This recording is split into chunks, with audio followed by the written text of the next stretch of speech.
Hi everybody, all my followers, welcome to another one of my videos. This video today is on a Vauxhall Insignia 2011, if I'm not mistaken. Vauxhall Insignia with the 2.0 CDTI, so 2.0 litre diesel. This car came to me with one issue.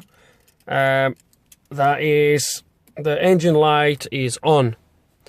The complaint is that the car goes into limp mode, and the light is more often on than off, but every now and then it goes off, and then it comes back on. He puts the car in limp mode, and blah blah blah. Now, the car came here, and the guy just asked me if I could do a service on it while the car is here.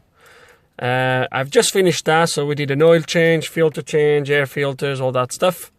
And while I was doing all that and inspecting and putting oil in and all that stuff, I've noticed, I just check out of curiosity, and I've noticed a little bit of oil along the air pipe that runs from the top of the engine all the way down to the intercooler. Now, if you follow my channel, you have seen a video that I've done over a year ago, well over a year ago, for the same car, not this car, but for a similar car, where the code was, if I'm not mistaken, was P2282 or something like that, along those lines. I will leave the link in the description below anyway, just for you guys if you want to see it. Now, when I saw that oil on the pipe, I've just put my hand, you can't really see it, but I just put my hand and I just slide my hand along the pipe, and I could feel what I think is causing this engine light. I got the car scanned last week, this car. The guy came around to get the car scanned. So as you can see, the engine light is on. He says as well that every now and then the message for the service also comes on. So we're gonna very quick scan the car.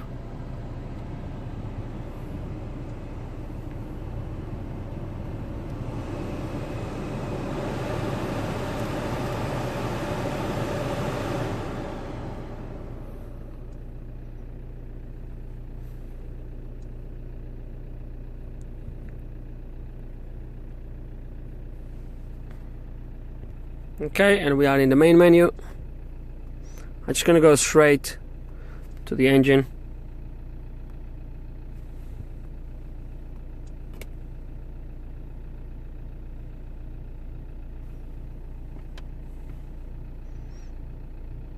And actually, funny enough, because I did not remember what the code was on this car. I remember the other one because I went to check before I start to record the video, and actually it's the same code, P2282.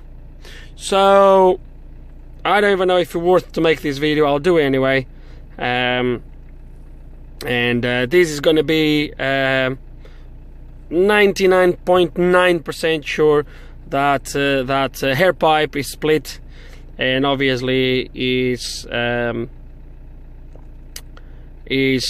causing this problem. So it tells me that the mass airflow sensor performance, so this could somehow lead it to go onto the airflow meter, but the problem is if the air pipe is leaking under pressure or sucking air when it's not under pressure, that means the amount of air that's going to get into the engine is not going to be correlated to the measurements from the airflow meter, because there's air getting to the system after the airflow meter, and obviously that's why the code comes up with airflow sensor performance.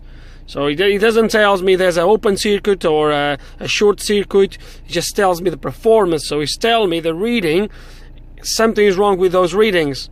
But actually it's not true. It's just that there is too much air getting to the engine. So we're going to take that pipe off. I'm going to show you. I'm going to try to get it off the same way I got last time. So you need to take the fog lights off and that trim around, and you get it through that hole in there. So I'm going to take you through on how to get that done, and we're going to check the pipe, and I think get a new one and just get it fitted, and yeah, let's gonna try to resolve this problem. So I'm sure if I delete this code, by the way, if I delete this code now, the engine light goes off, but obviously under pressure is gonna come back on. Maybe not now, just here stationary, but it will come on when you're driving. But what we're gonna do is, obviously, once we get the repair done, we are going for a drive. I'm gonna test the car, make sure there's no lights coming back. But let's gonna check the pipe first, because I could feel it cracked at the back, underneath. Well, you can't really see it, but we go there, we're gonna have a look, and we'll go from there. Okay, so the pipe we're talking about is this one here. Oh, you can't really, oh, you see. So it's this one here that runs from here, from the end of this plastic one, gets into there into a rubber pipe and runs all the way along. You can't really see it, can you? Oh, you can. Not really. So it folds that way, and then it runs that way into the intercooler. And I don't know, you can't really see it from here, but there is a little bit of oil right at the bottom of the pipe. I don't know if you're gonna be able, it's not focused over there. So yeah, the pipe is all filthy with oil. That's what led me to go in there and check, and I can feel it cracked right behind here. So we're gonna take it off, and we're gonna go from there. Okay, and to remove this, what we do is we get one of these pry tools, and you start from the top. You're gonna find a few, you just put it here, get one of these plastic ones so you don't damage the paint, and you start to pry these out. There's a few kind of little tabs, sort of, and you start to pull out. There we go. There's the next one. Okay.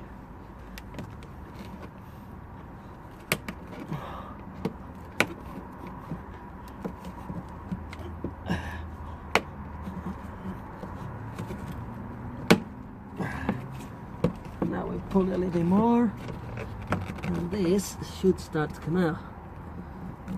A little bit more.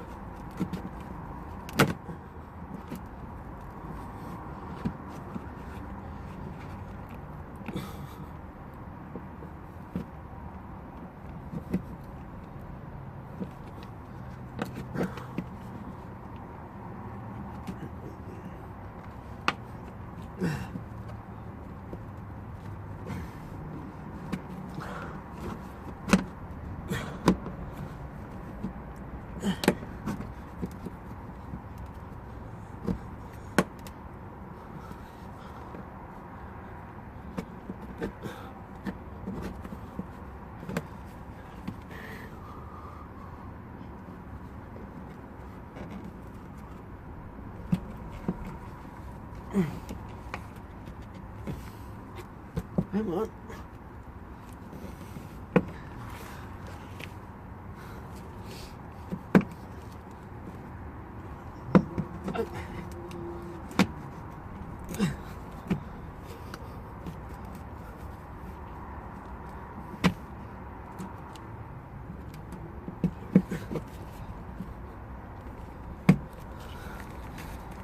So we're gonna have to carry on prying this until we manage to pull it completely out. Okay, so when you get this side completely out, you need to pull it this way to the left hand side, you pull it like this, and believe me, you need to pull it hard, because otherwise it will not come out. Okay, and the pipe we want, I don't know how good you're gonna be able to see it. So this is the elbow, and the rubber pipe is right at the back attached to it. So, but I think I'm gonna take it through the elbow. We're gonna unclip this, pull it out, and then pull it through this hole here.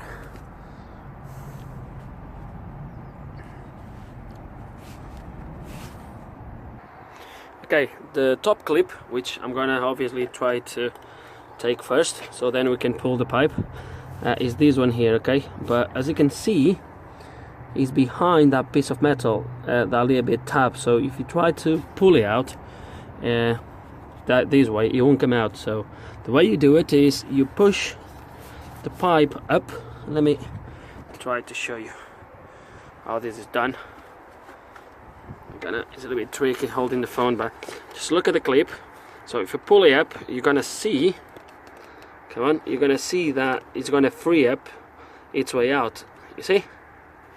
So you push the pipe up, and now you pull the clip towards this way, and you will unclip the pipe, and then you just push it down. Now to take this elbow, obviously you lose this bracket here, but just lose it a little bit is not enough. You need to pretty much do it all like I did in there.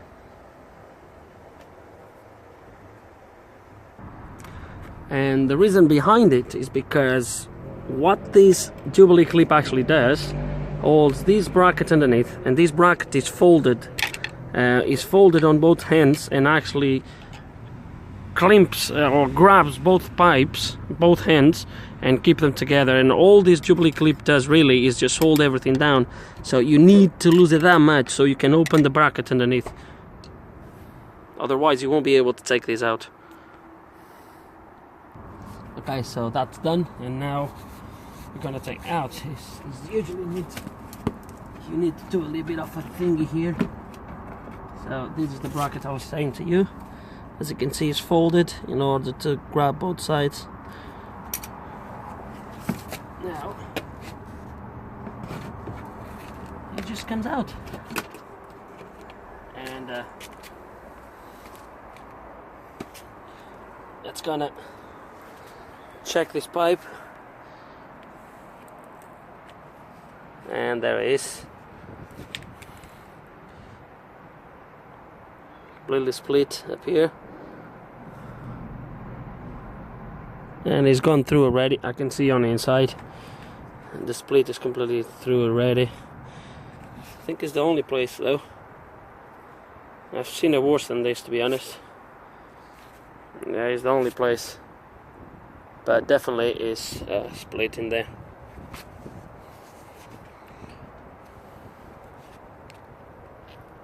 Yeah, it's the only place. Yeah, that's the only place, but it's definitely gone through. So we're gonna have to get it replaced. Ring Vauxhall, see if they have one, and get it changed.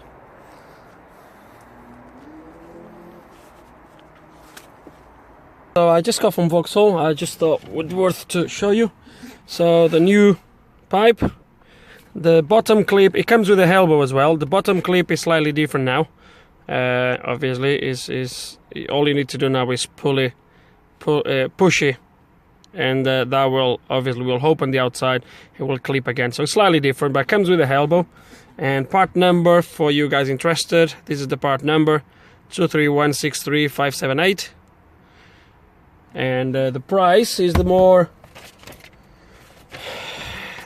that hurts a little bit more. £158.40. That's not cheap for a hose. But the guy wanted the genuine stuff. I didn't want to go to the aftermarket. To be fair with you, the aftermarket pipe was only about £30 cheaper. So yeah. All we're going to do now is fit the pipe back in, and then we go for a drive, make sure everything's okay. but I'm not going to record the fitting of the pipe. It's just the inverse, with the only difference that, as I said already, at the bottom all we need to do is push and that will just clip in, that's it. And then the top, put the trim around the fog light back on, and then we go for a drive. Okay, so I'm ready to go. So everything's back on. I've just checked. I think I did it just before, just on the last clip or the clip before. I've deleted the codes from the engine before, so just check, was nothing there. We did obviously oil life reset, so reset the oil as we just did an oil change, and now I'm gonna go for a drive, see how the car behaves. And that's it, guys. I've just got back from a 20-minute drive or so. Went to the back roads in between the fields, gave it a good blast, and that's it. It's running absolutely fine. No more engine light, no nothing. So yet another split pipe on an Insignia. It's a common fault, and to be fair, this video is quite similar to the other one. I don't even know if I'm going to be criticized for making a video for the same thing, but I think on the other one I didn't explain how to take that trim in between around the fog light. So I don't know, it might be that there is some information here that is going to be slightly different than on the other video. It might help someone out there. Guys, I just hope you enjoyed the video. That's it. If you have any comments, any questions, just put them below, and like always, thank you for watching.